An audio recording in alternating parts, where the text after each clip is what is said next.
আল্লাহ পাক বলেন ওয়ানজালনা ইলাইকা যিকরা লিতুবায়্যিনা লিন-নাস মা নুযিলা ইলাইহিম ওয়া লাআল্লাহুম ইয়াতাফাক্কারুন। কোরআন আপনাকে আমি দিয়েছি এই কারণে এটা জীবিত মানুষদের সামনে আপনি ব্যাখ্যা বিশ্লেষণ তাফসীর করে করে শোনাবেন। এখানে লাম শব্দটা আমরা জানি সারা গ্রামার আরবি, সে অনুযায়ী ব্যবহার করা হয় জীবিত মানুষদের জন্য। সুতরাং কোরআন শোনানো লাগবে এখন কাদের সামনে? জীবিত মানুষ। বলেন তো কাদের সামনে? তো পরিবেশ আমরা এমন জায়গায় নিয়েছি এখন জীবিত মানুষদেরকে এখন কোরআন শোনাতে গেলে ঝামেলা, মরে গেলে কোরআন পড়েন অসুবিধা নেই। আরে ভাই, মরে গেলে কোরআন পড়ার কোনো নিয়ম নীতি আছে? যে পড়বে তার সওয়াব হবে। যে লোকটা মারা গেছে ও যদি কোরআনের ওপরে না চলে, কোরআন ওর লাশের সামনে না, ওর বুকের ওপরে চড়ে পড়লো, কাজ হবে না। আওয়াজ মন মতো হচ্ছে না ভাই।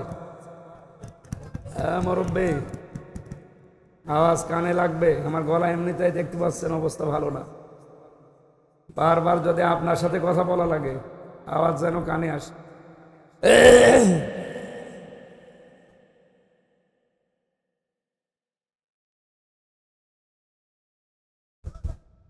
কি বৃষ্টি হচ্ছে?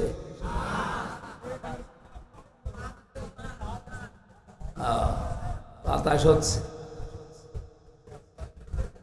আমরা কোরআনে কারিমের আয়াত থেকে দুইটা তথ্য পেলাম। এক নম্বরে কোরআন শোনাতে হবে জীবিত মানুষদেরকে, ব্যাখ্যা বিশ্লেষণ করি। নবীজি এখন বেঁচে থাকলে এই গাজীপুরের কাশেমপুরের এই রাস্তা দিয়ে যদি হেঁটে যেতেন, উনি যদি এই মঞ্চে বসে বলতেন গাজীপুরবাসী আসো, কোরআনে কারিম আল্লাহ আমাকে যেটা দিয়েছে আমি ব্যাখ্যা করে তোমাদেরকে শোনাই, আপনারা বসতেন না? বলেন। উনি এখন নেই, ওই দায়িত্বটা এখন আলেমদের ওপরে। আমার নামে যেহেতু আলেম লেখা আছে, সুতরাং ওইটা আমি একটু পেয়েছি।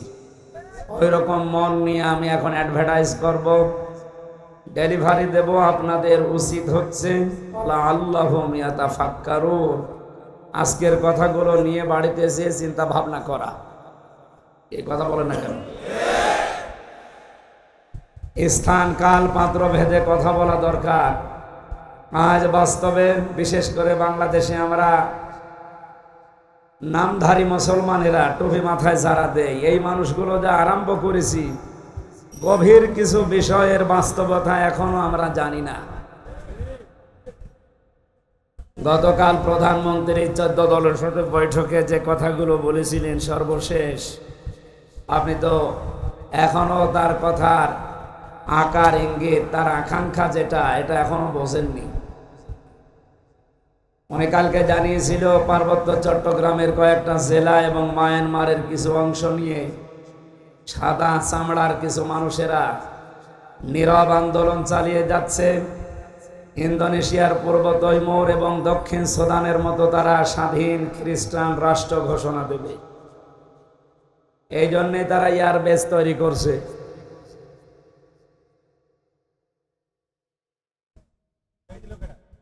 না ঠিক আছে থাক। আর আমরা আছি নবী জন্মের পর থেকে নবী ছিলেন না, তুমি দুনিয়া তৈরি হওয়ার আগ থেকে নবী ছিলেন না, 40 বছরে নবী ছিলেন? আরে ভাই, এটা কি মরণের পরের কোনো সাবজেক্ট? বলেন।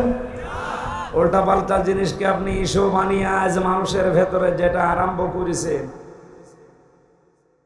যেদিনে স্বাধীন দেশটা টুকরা টুকরা হয়ে খণ্ড বিখণ্ড হয়ে স্বাধীনতা হারিয়ে ফেলবেন, ওরা যদি সত্যি সত্যি প্রধানমন্ত্রীর এই আকাঙ্ক্ষা বা আশঙ্কা যেটা, এটা যদি সত্যে পরিণত করতে পারে, আর করবে, তার প্রমাণ পূর্ব তৈমুর আর দক্ষিণ সুদান, কিছুদিন আগের কথা। ওরা এইভাবে করেই কাজ করে। গণভোট দিয়ে 228টা রাষ্ট্র পৃথিবীতে, এখন আমরা মাত্র 57টা। কয়টা? আমরা মুসলিম রাষ্ট্র তামাম দুনিয়া মিলে মাত্র 57টা, আর বাকিগুলো সব ওই লাইনের। মনে করছেন না সব তো খ্রিস্টান না, হিন্দু আছে, বৌদ্ধ আছে, ইহুদি আছে, মাজুসি আছে, কে বলেছে? ও সবই এক। আল্লাহ তাআলা জানিয়েছেন, ইয়া আইয়ুহাল্লাযীনা আমানু লা তাত্তাখিযুল ইয়াহুদা ওয়ান নাসারা আউলিয়া বা'দুহুম আউলিয়াউ বা'দ। ঈমানদারেরা কখনো ইহুদি খ্রিস্টানদেরকে বন্ধুরূপে গ্রহণ করবে না, কারণ এরা একে অপরের বন্ধু।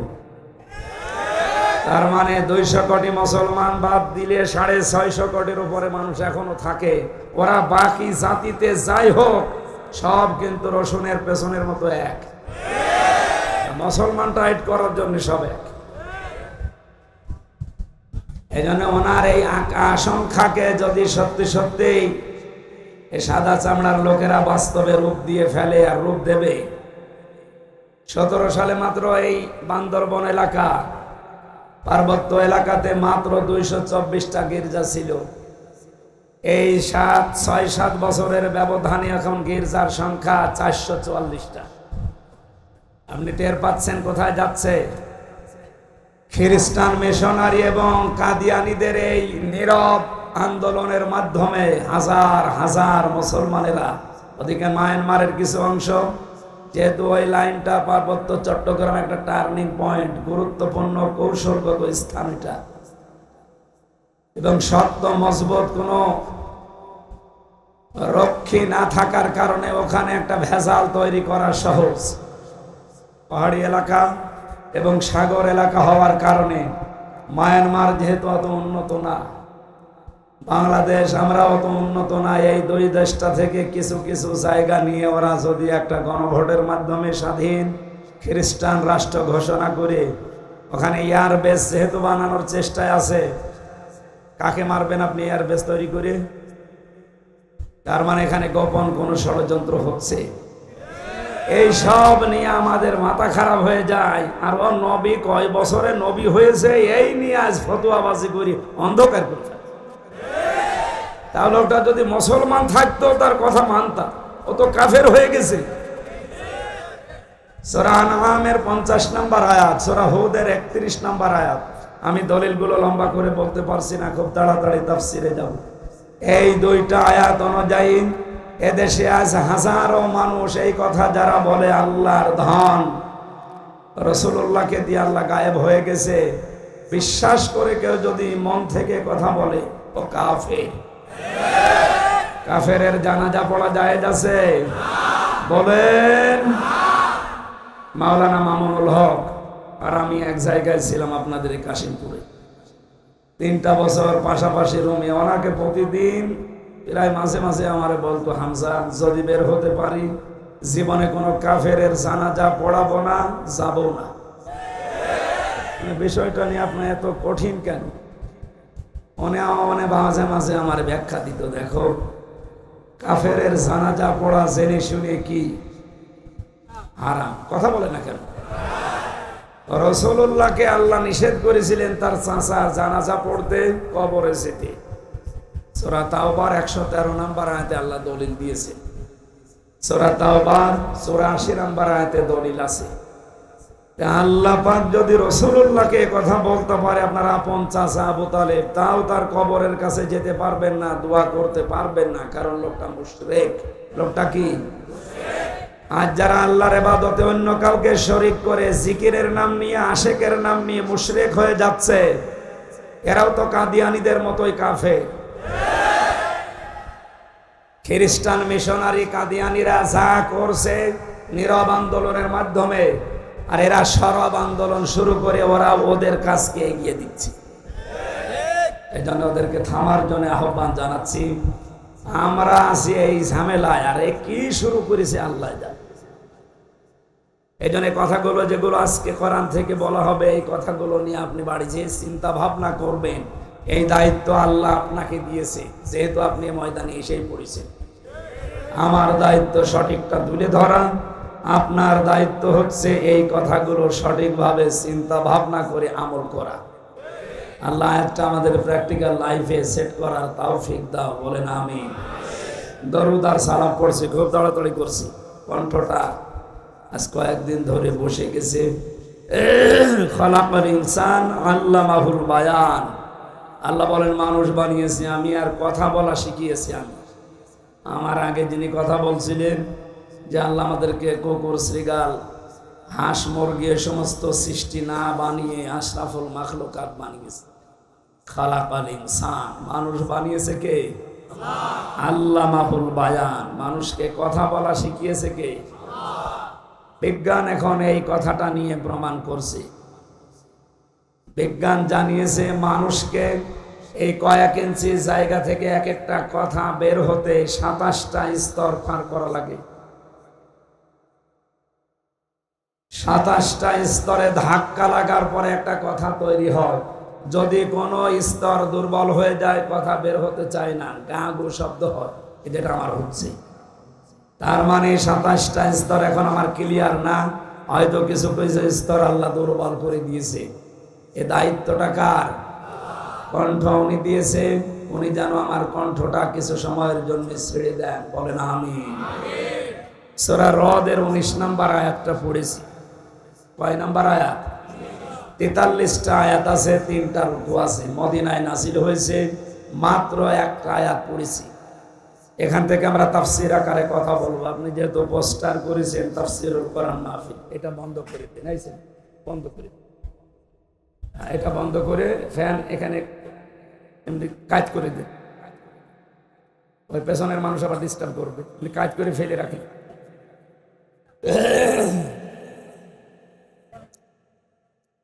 আমার ভাইরা, কোরআনে কারীম থেকে কথা শুনতে হলে আমি এর আগে বহু তাফসীর মাহফিলে বলেছি 5টা বিষয় খেয়াল করা লাগে। কয়টা?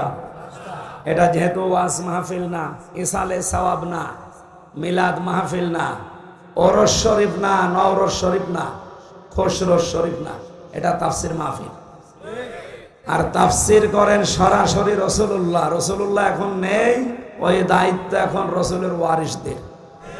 সুতরাং এই মেম্বারটা অনেক দামি জায়গা, এটা বড় আমানত।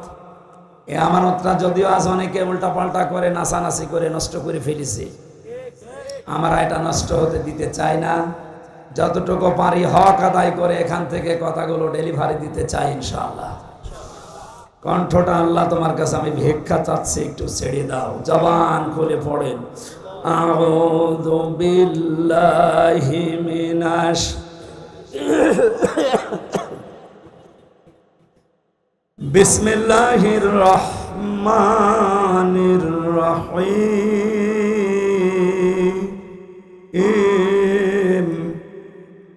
আফামান ইয়ালামু আন্নামা উনজিলা ইলাইকা মির রাব্বিকাল হক কামান হুয়া আ'মা ইন্নামা ইয়াতাযাক্কারু উলুল আলবাব।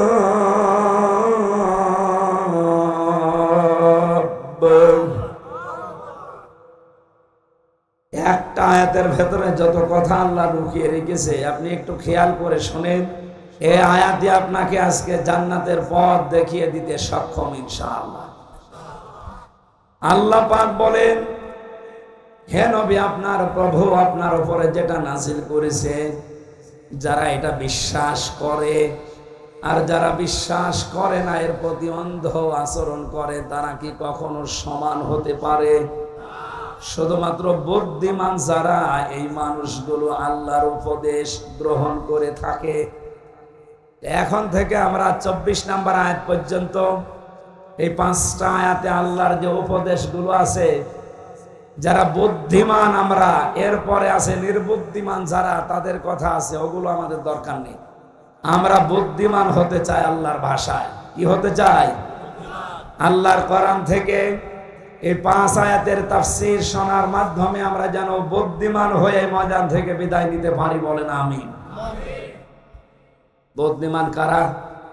বেশি দিন ক্ষমতায় আছে যারা, বিভিন্ন কায়দা করে তারা, টাকা পয়সার মালিক যারা, বৈধ অবৈধ দেখা দেখি নেই তারা, বলেন এরা তো বুদ্ধিমান নয়। এদের জন্য ভয়ঙ্কর কথা কোরআনে কারীমের সূরা মারিজের 19 নম্বর আয়াতে আল্লাহ দিয়েছে। আল্লাহ রাব্বুল আলামিন বলেন, কাল্লা ইন্নাহা লাযা, কখনোই না, অবশ্যই তাকে আমি লাযা নামক জাহান্নামের দরজা দিয়ে প্রবেশ করাবো। নাযাআতাল লিশাওয়া, যে ঘরে প্রবেশ করার সঙ্গে সঙ্গে চামড়া খসে চলে যাবে। গাজীপুরবাসী, আপনাদের জেলায় সর্বমোট 5টা কারাগার সরকার বানিয়েছে। সরকারি একটা আপনাদের জেলায়, আর ওখানে কেন্দ্রীয় 4টা। এখানে শাস্তির ব্যবস্থা আছে বিভিন্ন অপরাধের জন্য। ভেতরে আমরা দেখেছি এমন কোন ঘর আমি পাইনি এই 4টা কারাগারে যেখানে গেলেই মানুষের চামড়া খসে যায়, না নেই। রিমান্ডে যে 10 দিন ছিলাম, ওখানেও আমি এমন এমন ভয়ঙ্কর জায়গায় আমাকে নিয়েছে, মাটির নিচের ঘরে, কিন্তু গেলেই চামড়া খসে যায় এমন জায়গা আমি পাইনি। হ্যাঁ, নখ তুলে নেয়, এগুলো আমি জিনিসপত্রও দেখেছি, মেশিন পত্র, যে হুজুরে যে এগুলো দিয়ে আমরা নখ তুলি। আপনার না, আপনাকে আমরা দেখাচ্ছি। এগুলো তুলি তাদের যারা অস্ত্র মামলায় ধরা পড়ে, যারা মার্ডার মামলায়, তাদের আমরা এগুলো তুলে নিই। তার মানে আমাকে জিনিসপত্র দেখিয়ে যেটা বলতে বলবে ওইটা যেন আমি বলি। 10 দিন আর দিকে 3 বছর প্রায়, সব মিলে বলেন আমার চামড়া কোনো জায়গা থেকে খসেছে? বলেন না কেন? আল্লাহর বাণী কি শুনলেন? নাযাআতাল লিশাওয়া, শুধু শোনা পর্যন্ত শেষ। এটা বাস্তবে নিয়ে জানতো কত কঠিন বিষয়টা। বাংলাদেশ না এশিয়া মহাদেশের ভেতরে সবচাইতে বড় কঠিন এবং ভয়ঙ্কর জেলখানার নাম এই কাশিমপুরের হাই সিকিউরিটি 4 নাম্বারটা। এর ভেতরে শতাব্দী বিল্ডিং আছে, সবচাইতে বড় মারাত্মক জায়গা এটা। 24 ঘন্টা তালা লাগিয়ে রাখে। এত কঠিন জায়গায় থাকার পরও আমাদের চামড়া ওঠে না। খাবার দাবার সমস্যা ছিল, ঠিক আছে। এবার বলেন, আল্লাহ যে বর্ণনা দিলেন, যে ঘরের কথা বললেন, কিভাবে আল্লাহ বানিয়েছেন যে সেখানে গেলে আগে চামড়া খসে যায়? তার মানে ওখানে এরকম মেশিন পত্র লাগানো আছে। কথা বলেন। এই ভয়ঙ্কর জায়গায় আল্লাহ প্রবেশ করাবেন কাদেরকে? 2টা গুণ যাদের ভেতরে দুনিয়াতে পাওয়া যাবে তাদেরকে আল্লাহ ওই দরজা দিয়ে প্রবেশ করাবে। জাহান্নামের লাযা, এই দরজার নাম। তাদউ মান আদবার ওয়া তাওয়াল্লা ওয়া জামাআ ফাআওয়া। 1 নম্বরে যাদেরকে সত্যের দিকে আহ্বান করা হয়, সত্যকে সত্য জানার পরও যারা পৃষ্ঠ প্রদর্শন করে, মুখ ফিরিয়ে চলে যায়। আর বাংলাদেশে এই চরিত্রের মানুষ বেশি। শুধু আহ্বান করা না, চোখে আঙ্গুল দিয়ে অনেকে দেখিয়ে দেওয়া হচ্ছে। এরপরেও শুধু আমার বাবার মুরিদ না, আমার দলের লোক না, এই জন্য হামজারে মানে না। এক কথা বলছে না কেন? লাযা নামক দরজা দিয়ে প্রবেশ করিয়ে চামড়া খসাবে আল্লাহ প্রথম কাদের? যাদেরকে সত্যের দিকে ডাকা হয়। এটা জানার পরও যে মানুষগুলো মুখ ফিরিয়ে পৃষ্ঠ প্রদর্শন করে অহংকার করে চলে যায়, আপনি দেখেন এখানেও চরিত্রের মানুষ আছে। 2 নম্বরে জামাআ ফাআওয়া, যারা জমা করে মাল সম্পদ আর এগুলো কি করে সংরক্ষণ করা যায় সে লাইন খোঁজে। দেশে সংরক্ষণের নিরাপত্তা পাচ্ছে না, এজন্য বেগম পাড়া বানাচ্ছে। একটু বেশি বলে ফেললাম? না, বেশি বলিনি, অল্প হয়েছে। সুতরাং যারা মাল জমা করছেন, এখন মাল মানে অনেকে মনে করে মাল মানে যেটা মরে গেছে আবুল মাল। গত টার্মে যেটা ছিল আবুল, কি ওটার নাম? ওটা তো মরেই গেছে। কামাল, লোটাস কামাল। মাল মানে কি লোটাস কামাল? আবুল মাল কি মাল? না, মাল মানে শুধু টাকা না। তাফসিরে ইবনে কাসির মুফাসসিরিন ইকরাম লিখেছেন মাল শব্দের ব্যাখ্যা 5টা। যারা এগুলো বৈধ অবৈধ লাইন দেখা দেখি নেই, শুধু জমা করতেই থাকে, সংরক্ষণ করার চেষ্টা চালায়, কি করে এগুলো স্থায়ী করা যায় এই ধান্দায় থাকে। তাদেরকে লাজা নামক দরজা দিয়ে আল্লাহ প্রবেশ করিয়ে আগে চামড়া খসাবে। দেখি তো মালের অর্থ কয়টা, কালকে বলবেন। এতগুলো ছাত্র জবাব দেন কয়টা? মালের 1 নাম্বার অর্থটা বাদ দেই। না বলেন বলে আমি আবার 3 বছর যাই, যেটা যেটা দেখবো আমার গায়ে লাগবে ওইটা বাদ দিয়ে দেব।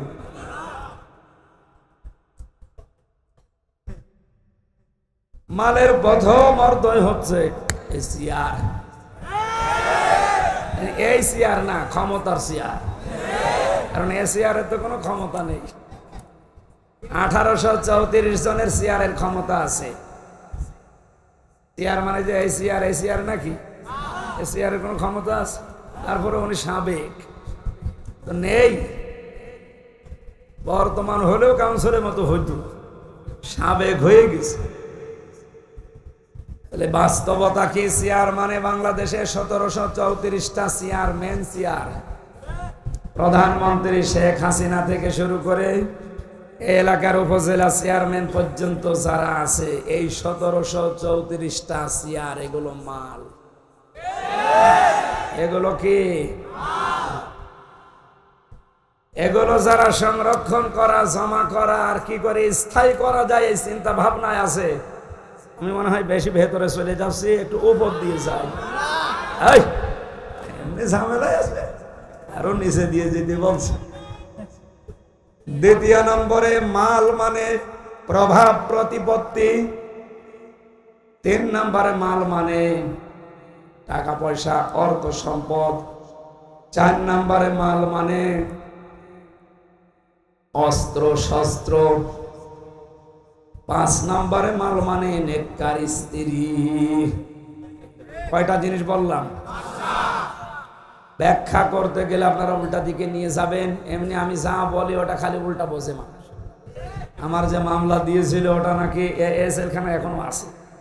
গত হাজিরায় ওরে নিয়ে এসেছিল। ওর এর আগে একবার দেখেছিলাম জেলের ভেতরে, আর এই হাজিরার দিন দেখলাম।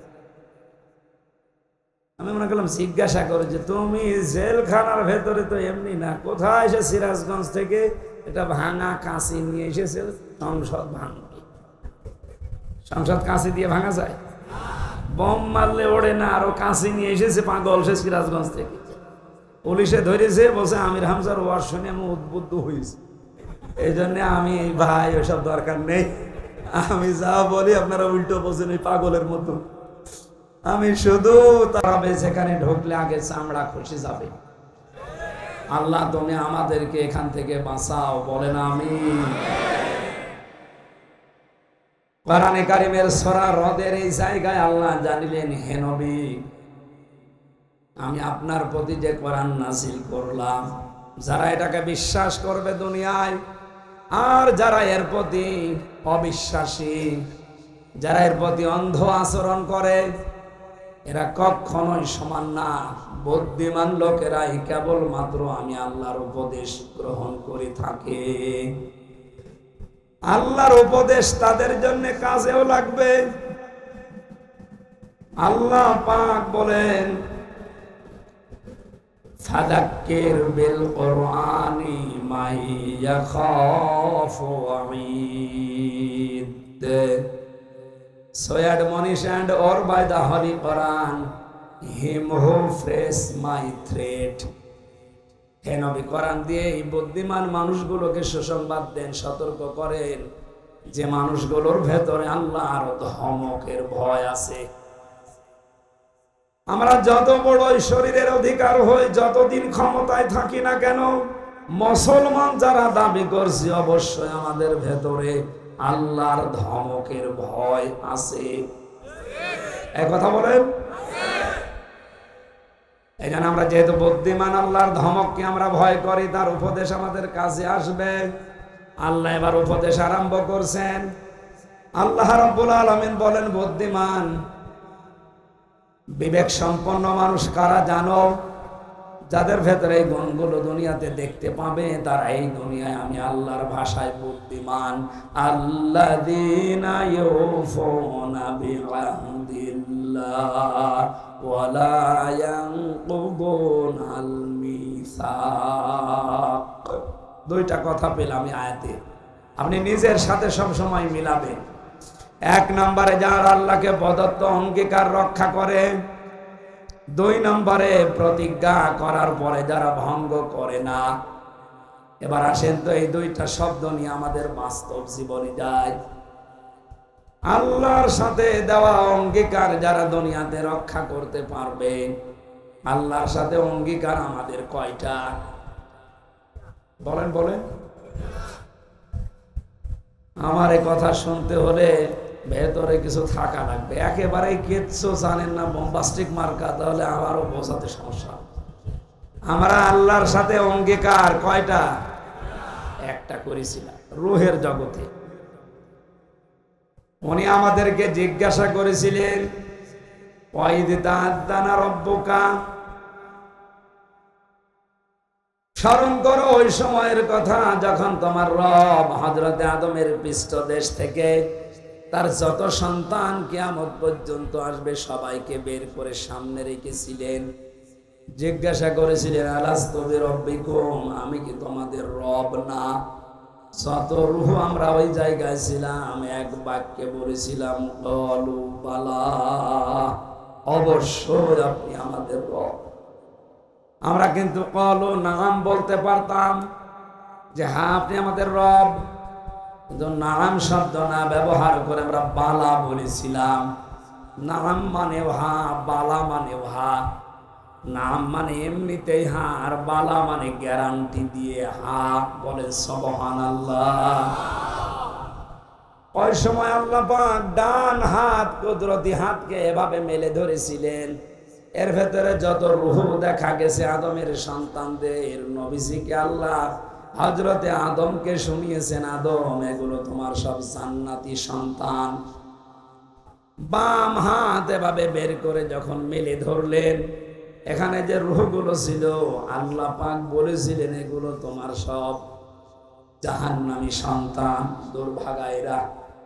আমাদের এখন প্রশ্ন আসতে পারে, তাহলে দুই হাতের ভেতরে আমরা যে হাতে আছি ওই হাতের ভেতরে যদি থাকতে পারি তাহলে আর ভালো কাজ করেই করব কি আর খারাপ কাজ করেই করব কি? যা লেখা হওয়ার হয়ে গেছে নাকি? এর জবাব দিয়েছেন যারা হাদিস বিশারদ, মুহাদ্দিসিন ইকরাম বলেন, মহান আল্লাহ যে হাতগুলো দেখিয়েছেন ওই দিন আমাদের কাছ থেকে জবাব নেওয়ার পর, যে আদম তোমার এই সন্তানগুলো জান্নাতি, এই সন্তানগুলো জাহান্নামী, কিয়ামত পর্যন্ত পৃথিবীর ময়দানে আমি এদেরকে পাঠাবো, তার ভেতরে আমরা আছি। জবাব হচ্ছে এইটাই, যাদেরকে আল্লাহ ডান হাত থেকে বের করেছিলেন কিয়ামত পর্যন্ত ওরা আসবে দুনিয়ায়, ওদেরকে দিয়ে আল্লাহ জান্নাতে যাওয়ার কাজগুলো করিয়ে নেবেন। রাত 3:30টার সময় ঘুমিয়েছে, 4:30টার সময় আজান দিচ্ছে ফজরের, মাত্র 45-50 মিনিট ঘুম হওয়ার পরে স্ত্রী ডাক দিচ্ছে, তাড়াতাড়ি করে ওঠো, ফজরের নামাজের সময় হয়ে গেছে। ও তাড়াতাড়ি উঠে নামাজ পড়তে পারলে ওর কাছে আনন্দ লাগে। এক কথা বলে না কেন? ঠিক আর একটা লোক রাত 9টার সময় ঘুমিয়েছে, রাত 4:30টার সময় আপনি তারে ডাক দিচ্ছেন, 8টা-9টা ঘন্টা মরণের ঘুম ঘুমিয়েছে, ফজরের নামাজে ডাক দিলে এখনো পর্যন্ত বলে আমার ঘুম হয়নি, ডিস্টার্ব করনি কেন? আপনি ধরে নিতে পারেন আপনি আছেন ডান হাতে আর ওই লোকটা আছে ওই বাম হাতে। আপনাকে আল্লাহ ভালো কাজ করাবে যদি ওই ডান হাতের ভেতরে থাকেন, আপনার মন মানসিকতা হবে পয়দা করে দেবে। লা ইয়াস্তাউই আসহাবুন নারি ওয়া আসহাবুল জান্নাহ, আসহাবুল জান্নাতি হুমুল ফাইজুন। হে নবী, যেই মানুষগুলো জান্নাতি আর যারা জাহান্নামী এরা কখনো সমান হবে না, এদের রাস্তায় আলাদা। আপনি কখনো তাদেরকে এক রাস্তায় চলতে দেখবেন না। এদের দুনিয়ার জীবনটাই পুরো আলাদা জীবনে চলবে। আজকে আসার সময় ফ্যান্টাসি কিংডম দেখাচ্ছিল এখানকার একজন, আর আমারে বলছে এখানে এমন কোনো কাজ নেই যেটা বৈধভাবে হয় না। ওখানে কাজ তো সব বৈধভাবে হচ্ছে নাকি? ওখানে আপনি এইরকম মানুষকে নিয়ে যেতে পারবেন পিটিয়েও পারবেন। ওখানে যাওয়ার মানুষের দুনিয়ায় আলাদা, আর ওখানে যারা যায় ওদেরকে আপনি মসজিদে, মাদ্রাসা, ঈদগায় পাবেন না। এখানে আসলে ওদের শরীরে জ্বালা ধরবে, আর এই চরিত্রের মানুষগুলো ওই জায়গায় গেলে এদের শরীর খারাপ হবে। বিশ্ব নবী মুহাম্মদ রাসূলুল্লাহর বয়স এই বয়সের ৮-৯ বছর, ওনাকে একটা মেলায় নিয়ে গিয়েছিল বন্ধুরা। আল্লাহর নবীকে উকাস মেলা, এই মেলাতে নিয়ে যাওয়ার পরেই তিনি সঙ্গে সঙ্গে অজ্ঞান হয়ে গেছেন। ওখানে যে ঘুম তিনি দিয়েছেন, ঘুমের ভেতরে তারপর আর রাত চলে গেছে। সূর্যের আলো যখন সকালবেলা তার মুখের ওপরে পড়েছে, নবীজি টের পেয়ে দেখলেন আশপাশে কেউ নেই। ওরা গান বাজনা, মেলা যা করার আনন্দ ফুর্তি করে সবাই বিদায় দিয়ে চলে গেছে। পুরাটা সময় বিশ্ব নবীকে আল্লাহ জাহান্নামী কাজ থেকে বাঁচিয়ে রেখেছে। আপনি যদি সত্যি হযরতে আদম আলাইহিস সালামের সন্তানদের আল্লাহর ডান হাতের ভেতরে পড়ে যান, এমন ভালো ভালো কাজের আঞ্জাম আপনাকে মরণের আগ পর্যন্ত আল্লাহ দেওয়াতেই থাকবে। হ্যাঁ, এখানে কিছু নিয়ম নীতি আছে। আপনাকে ভালো ভালো কাজ পাওয়ার পরে শুকরিয়া আদায় করা লাগবে আল্লাহর। লাইন শাকারতুম লাযিদান্নাকুম ওয়া লাইন কাফারতুম ইন্না আযাবি লাশাদীদ। যদি আমার নিয়ামতের শুকরিয়া আদায় করো, আমি আল্লাহ ওইটা বাড়িয়ে দেব। নিয়ামতের শুকরিয়া আদায় আমরা বাংলাদেশের মানুষ একটা বুঝি, কি সেটা?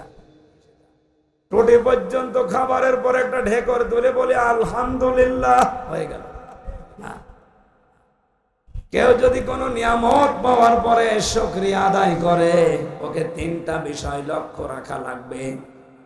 উনি যে কাউন্সিলর, আমি যে এখানকার প্রধান বক্তা, উনি যে প্রধান অতিথি, প্রত্যেকটা বিষয় আমার আল্লাহ বলেন ভালো হোক আর মন্দ হোক, প্রতিটি জিনিস আমার বান্দা বান্দীদের জন্য পরীক্ষা।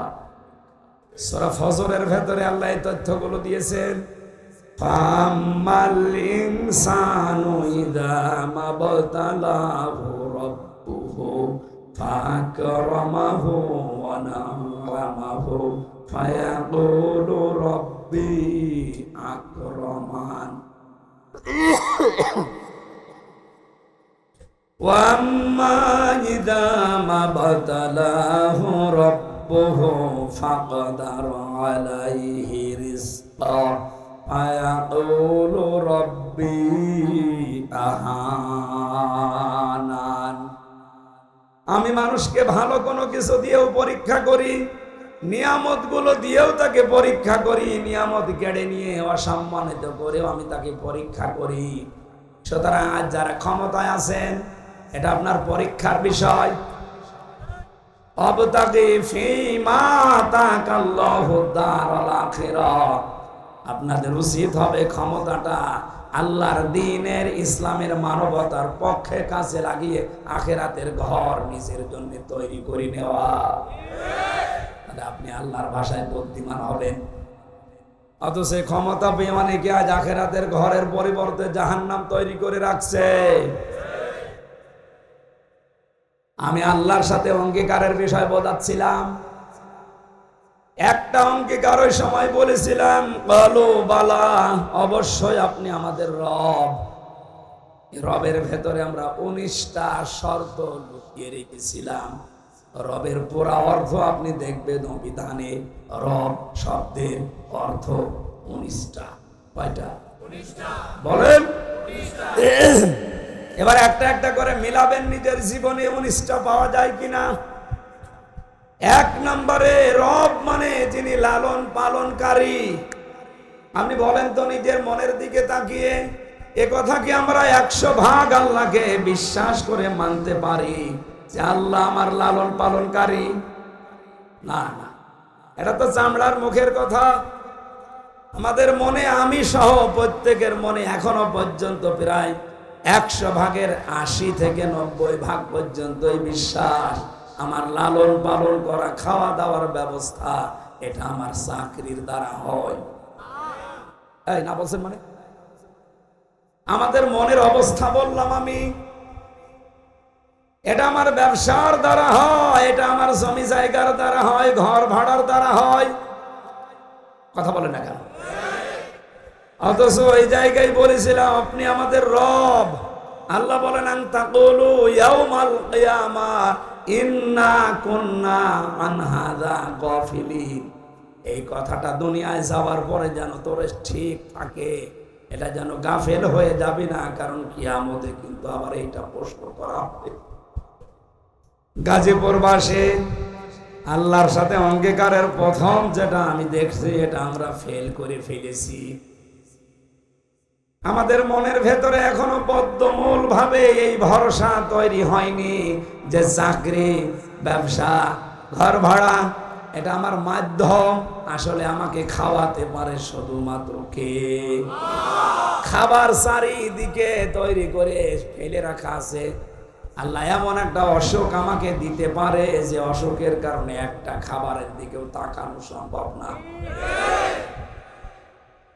কত ধনী ধনী মানুষকে আমি এদেশে দেখেছি। বাংলাদেশের যারা বড় বড় 10 জন ধনী, তার ভেতরে প্রায় 8 থেকে 8 জনের সাথে আমার মেশা হয়েছে অলরেডি, কম বেশি।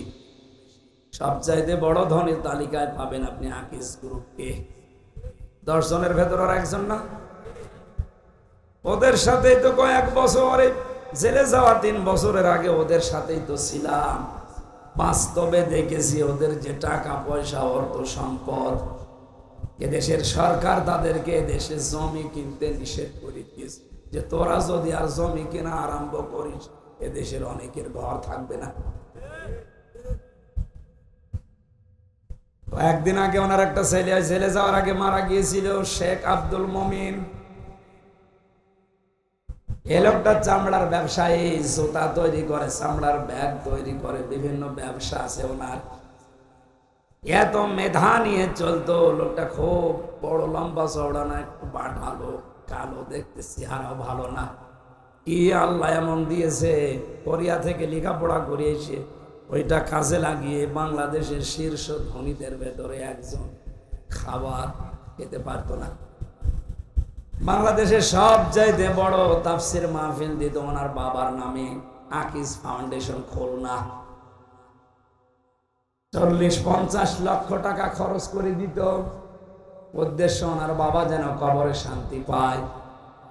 যারা আলোচক হয়েছে তো ওখানে আমি সহ, মাওলানা মিজানুর রহমান আজহারি, মাওলানা তারেক মনোয়ার ভাই সহ যারাই গিয়েছি, এই সিরাজগঞ্জের এখান থেকে মাছ কিনে নিয়ে যেত, টাটকা মাছ, আলেমদের খাওয়াবে, নিজে খেতে পারতো না। এই সাথে গলা উঠবে না ভাই।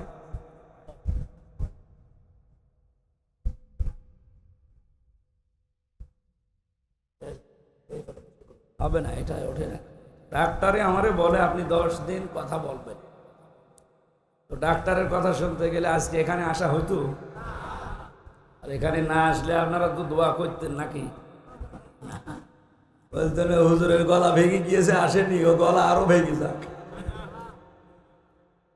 হুজুর মরে যায়, যাক, আমার ওয়াজ শোনা লাগবে যে গরু দিয়ে চাষ করে খাবেন, গরু যদি মরে যায় চাষ করবেন কি? অন্তত আমি একটু টিকে থাকি। আসলে আপনারা তো খাবার দাবার ভালো দেন। বলেন কই, আমরা তো দিতাম না, বাইরের খাবার ওখানে ঢোকান।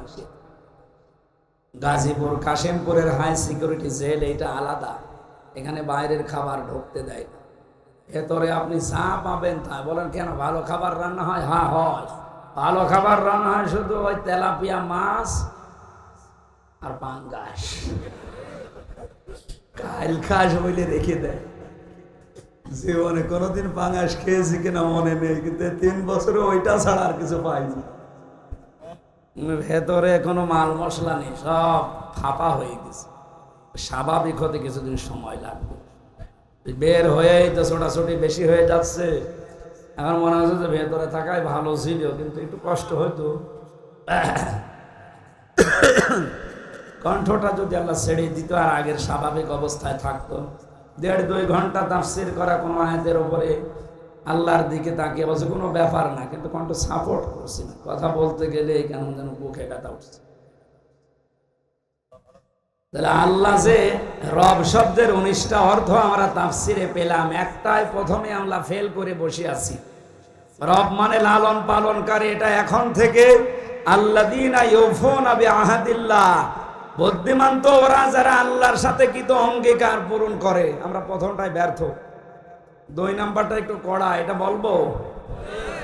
রবের 2 নাম্বার অর্থ, রব মানে আইনদাতা।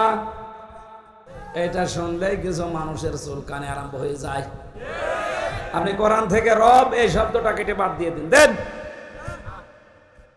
এখন যদি মুরব্বীকে বলি টয়লেটে যান, বাম পা দিয়ে প্রবেশ করেন, দোয়া পড়েন, 8, 9, 10 মিনিট 20 মিনিট ওখানে কাটান, বের হওয়ার সময় গফরানাকা আলহামদুলিল্লাহিল্লাযী আযহাবা আন্নিল আযা ওয়া আফানি, এই দোয়া পড়ে ডান পা দিয়ে বের হন।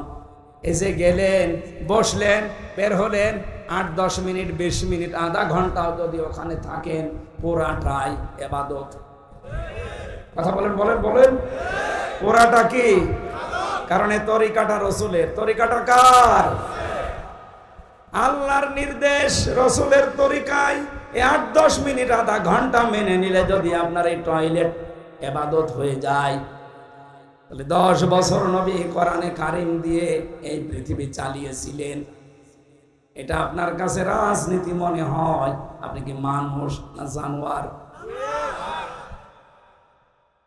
আল্লাহর কসম, আপনি ধরা খাবেন আজকে। যদিও এদিক ওদিকে কেটে কেটে চলে যাচ্ছেন, আপনি পারবেন না।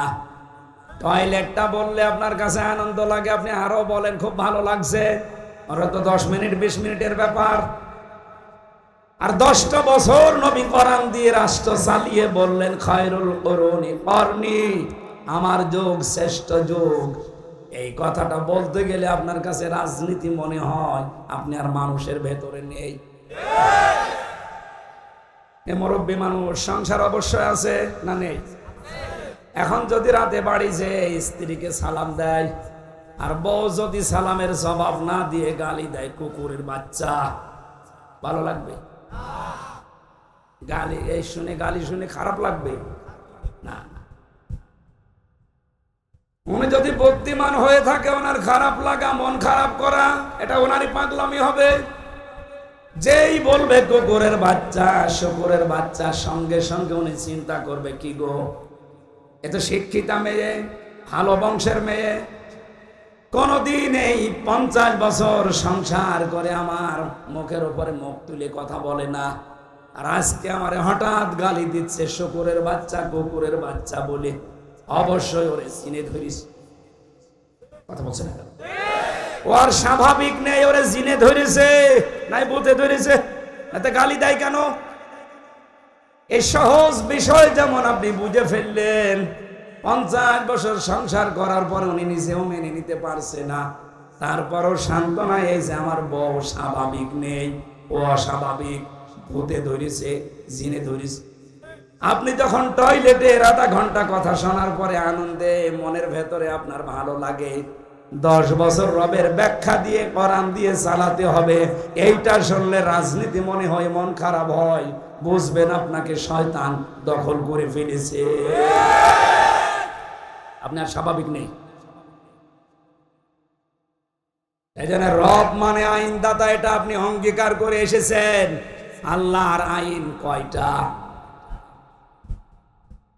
এখানে আলেম নেই, পড়াশোনা করে না। আল্লাহর আইন কয়টা বলেন তো? 500। কত?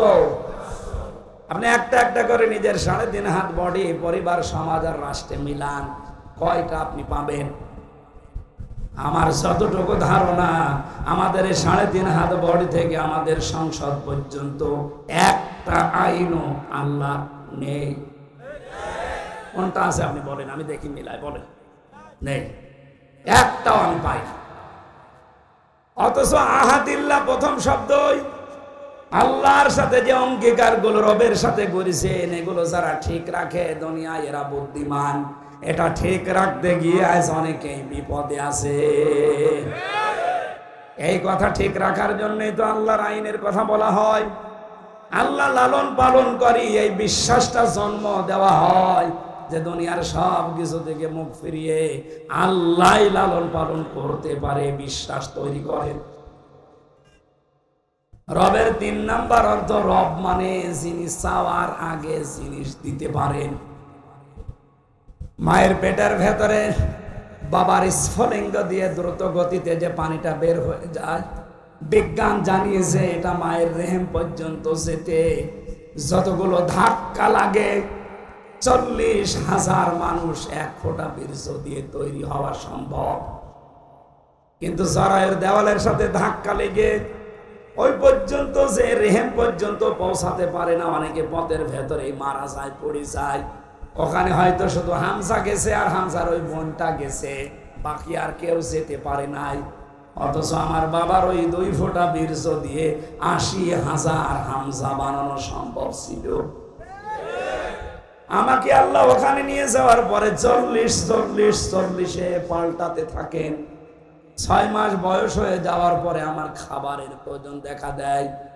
বিজ্ঞান জানিয়েছে, আয়াতটা গবেষণা করে, ফালিয়ানজুরিল ইনসানু মিম্মা খুলিকা মিম্মা দাফিক ইয়াখরুজু মিন বাইনিস সুলবি ওয়াত তারাইব। এই যে সুলবন, এটা 1 বছর, তারাইব বহু বছর।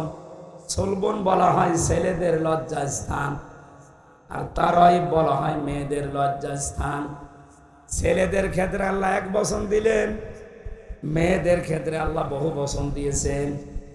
আমার প্রশ্ন এটা, সন্তান জন্ম দিতে বাবার কোনো ভূমিকা নেই?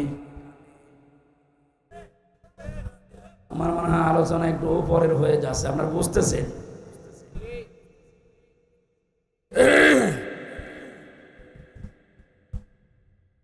এখন যেগুলো আধুনিক তাফসীর পাওয়া যায়, যদি বাংলাতে পান কিনে নেবেন, দেখবেন বাবার এই নাপাক পানিটা দিয়ে মহান আল্লাহ মায়ের রেহেমের ভেতরে 4টা জিনিস তৈরি করে, চুল, রগ, হাড় আর পর্দা। মায়ের রেহেমের ভেতরে যে নাপাক পানিটা আছে ওইটা দিয়ে আরো 4টা জিনিস বানায়, রক্ত, গোশত, চর্বি আর চামড়া। 4-8টা জিনিস যখন এক হয়, তখন মহান আল্লাহ বলেন, আমার রব নামের কারণে আমি আল্লাহ তোরে দয়া করে 5টা জিনিস দান করি। এই তথ্যটা পাবেন সূরা নাহালের 14 নম্বর পারার 14 নম্বর পৃষ্ঠার 13 নম্বর লাইনের 78 নম্বর আয়াতের শেষের দিকে আছে, ওয়াজাআলা লাকুমুস সামআ ওয়াল আবসারা ওয়াল আফইদা ইলা আখির আয়াত। আল্লাহ পাক বলেন, শ্রবণ শক্তি, দর্শন শক্তি, বাক শক্তি, আকেল শক্তি আর ঘ্রাণ শক্তি, এই 5টা আমার রব নামের খাতিরে করে দান করি। ও গাজীপুরবাসী, একটাও যদি আল্লাহ কম দিতেন, আপনি আসতেন দুনিয়ায় কিন্তু অপূর্ণাঙ্গ হয়ে। কথা বলেন না কেন? এই যে বাক শক্তি আল্লাহ আমার একটু দুর্বল করে দিয়েছে, এখন আমি টের পাচ্ছি যে কথা না বলতে পারলে কি হয়। আজ কত মানুষ দেখা করতে এসেছিল, কিন্তু কথা তো বলতে পারছি না, কথা বললেই গলা বসে যাবে, এই ভয়ে এরে দিয়ে কথা বলিয়েছি যে যা বলবেন এর কাছে বলেন।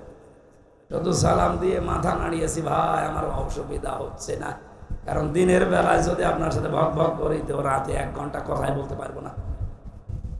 বারবার আমার আল্লাহর ওই বাক শক্তির কথা মনে হচ্ছিল, মাবুদ তুমি দয়া করে এটা যদি এখন কেড়ে নিতে, সারা বাংলাদেশের মালিক হওয়ার পর আমি অসহায়।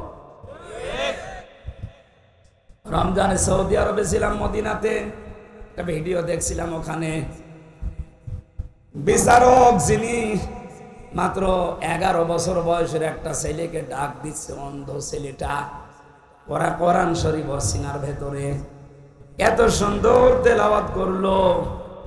বিচারক বলছে, বাবা তোমার যে চোখ নেই, তোমার কি আল্লাহর প্রতি কোনো অভিযোগ নেই? ছেলেটা চোখের পানি ফেলে দিয়ে বলছে, বিচারক আমার আল্লাহর প্রতি কোনো অভিযোগ তো নেই, আমি আরো বেশি সন্তুষ্ট। বিচারক বলছে, কি তোমার চোখ নেই, তুমি দেখতে পারো না এই বয়সে? ওরা কোরআন মুখস্থ করে ফেলেছ, আর আল্লাহর প্রতি তোমার কোনো অভিযোগ নেই? কেন কেন অভিযোগ নেই বলো তো? ছেলেটা যে কথা বললো ওটা শুনে আমিও কেঁদে ফেলেছি। ছেলেটা ডাক দিয়ে বলছে, বিচারক আমি কিন্তু কোরআনে কারিমের শুধু হাফেজ না, পুরাটা আমার মাতৃভাষায় আয়ত্ত করা আছে।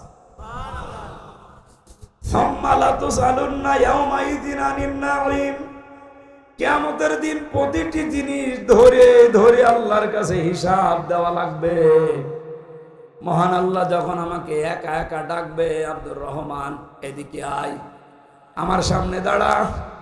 এখানে একটা ভুল নিরসন করা দরকার। অনেক মানুষের ধারণা আছে যে কিয়ামতের দিন মনে হয় বিভিন্ন পীর সাহেবরা লক্ষ লক্ষ মানুষ নিয়ে আসবে, তাদের সামনে আমিও যাব। সূরা মরিয়ম 16 নম্বর পারার 10 নম্বর পৃষ্ঠা 15 নম্বর লাইনের শেষ নাম্বার রুকু 95 নম্বর আয়াত। এটা ওয়াকুল্লুহুম আতিহি ইয়াউমাল কিয়ামাতি ফারদা। আল্লাহ পাক বলেন, কিয়ামতে প্রতিটি মানুষকে আমি আল্লাহর সামনে দাঁড় করাবো, স্রেফ একা একা। কয়জন করি? সুতরাং যারা একথা ছড়িয়েছে যে পীরের মরিদ হলে অসুবিধা নেই, ওরা তোরা জান্নাতে নিয়ে যাবে, এটা বানানো কথা। কারণ কিয়ামতে আপনার পীর সাহেব আপনার সাথে থাকবে না। একথা বলছে না কেন? এই নিশায় তো অনেকে দুই পীরের মুরিদ হয়, যে দুই জন ধরে হাত ধরে এভাবে দেবে, জান্নাতে চলে যাব। কে বলেছে আপনাকে? আপনি তো উঠবেন আল্লাহর সামনে। কয়জন? আরো জোরে, আরো জোরে বলেন। এই ছেলেটা বলছে, ওস্তাদ বিচারক আমি যখন একা আল্লাহর সামনে দাঁড়াবো, মহান আল্লাহ আমার পা থেকে মাথা পর্যন্ত জিজ্ঞাসা করবে নিয়ামত একটা একটা করে, আমার মুখটার উপরে তালা লাগিয়ে দেবে। আলিয়াউমা নাখতিমু আলা আফওয়াহিহিম ওয়া তুকাল্লিমুনা আইদিহিম ওয়া তাশহাদু আরজুলুহুম বিমা কানু ইয়াকসিবুন। পা থেকে শুরু করে যখন একটা একটা করে আসবে, চোখের কাছে আসার পরে আমি আল্লাহকে বলবো, মাবুদ একটু দাঁড়ান, তুমি আমার চোখের সম্পর্কে জিজ্ঞাসা করো, অথচ জন্ম থেকে তো আমার চোখ ছিল না। এতগুলো নিয়ামতের হয়তো কম বেশি জাতা বলে আমি তোমাকে বুঝিয়েছি, কিন্তু চোখের ব্যাপারে আমরা প্রশ্ন করলে আমি জবাব দিতে পারবো আশা করছি। আল্লাহ তুমি আমাকে চোখ